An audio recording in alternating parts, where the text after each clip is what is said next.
The number one brain hack to get better sleep. I'm Dr. Trish Leigh. In this video, let's talk about why you can't sleep, what's going on in your brain, and finally, number three, what can you do to sleep better? All right, so let's start with number one.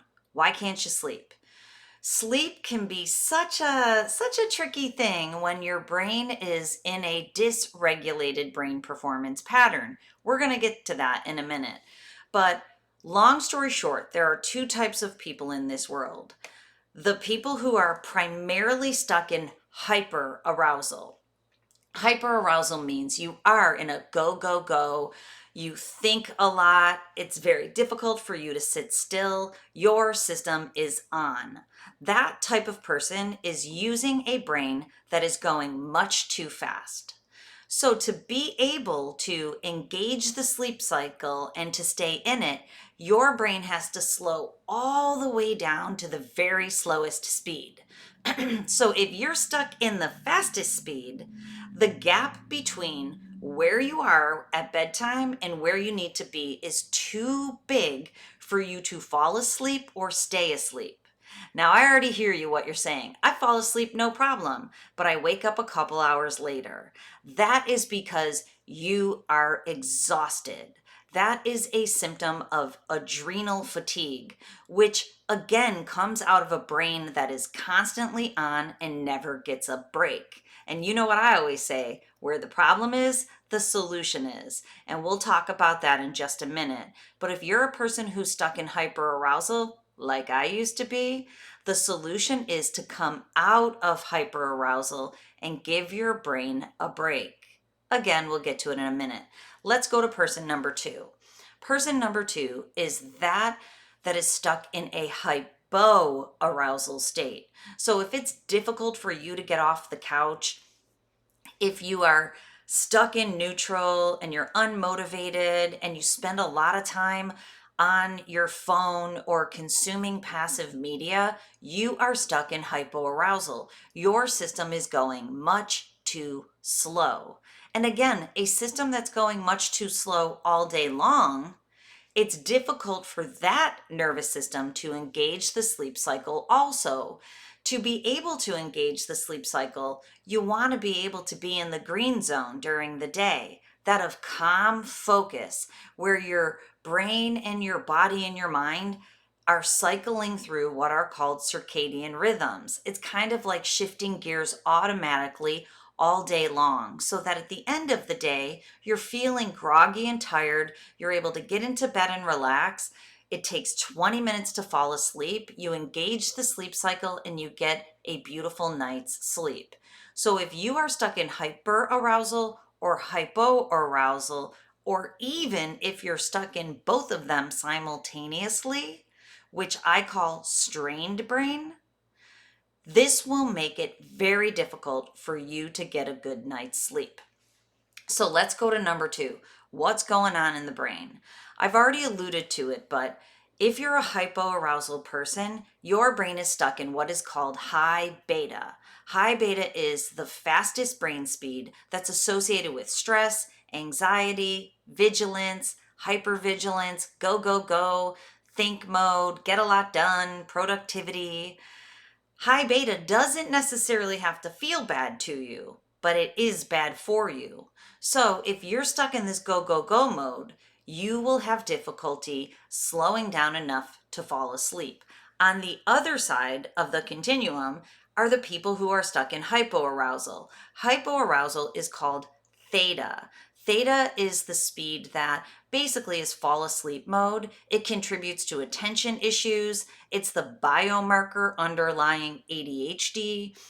It's associated with head injury. It makes you feel sleepy and groggy all day long. So if your brain is using too much high beta or too much theta or both of them simultaneously, it's difficult to fall asleep. And this is why. When you get in bed, it should take 20 minutes for your brain to come out of beta, which is slower than high beta, beta and alpha, those medium speeds for calm focus, shift into theta so you're feeling groggy, and ultimately shift into delta, extra slow sleep mode. From delta, your brain is able to cycle through speeding up and slowing down throughout the night, typically around 4 cycles for an individual. The cycles are not all created equally. What will happen over the course of the night is your brain is speeding up towards the morning when it's time to wake up. That's how your brain naturally wakes up if you don't set an alarm. But this is what happens if you're stuck in this hyper and hypoaroused state, is that as you move through cycle 1, cycle 2, and your brain is becoming a little bit faster, now it will grab that high beta mode, or it will come out of that delta mode. And if that happens, then it's difficult for you to fall back asleep in the middle of the sleep cycle. So that is why being stuck in these different dysregulated brain patterns disrupts your sleep. Now, if you're following me, the dysregulated brain pattern in the daytime is what disrupts sleep at night.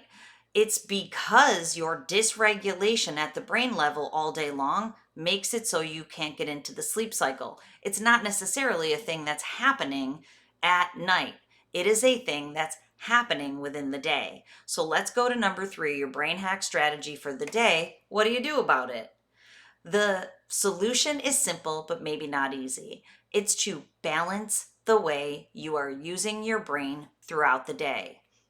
So what I mean by that is if you're a hyperarousal person, you need to create brain breaks in the day. You have to slow down. You have to turn your brain off and give it time to recover throughout the day, ideally every hour and a half.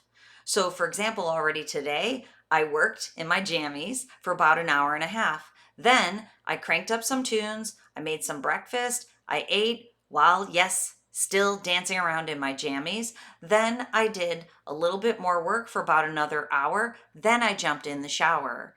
So I do this very intentionally to be able to be on, be off, be on, be off. That's what we're looking for. So if you're a person down on the other side of the spectrum in hypoarousal, you're mostly off. If you're on the couch a lot, what you have to do is get up, get your body moving, or get up and get into your head. A hyperarousal person has to come out of their head.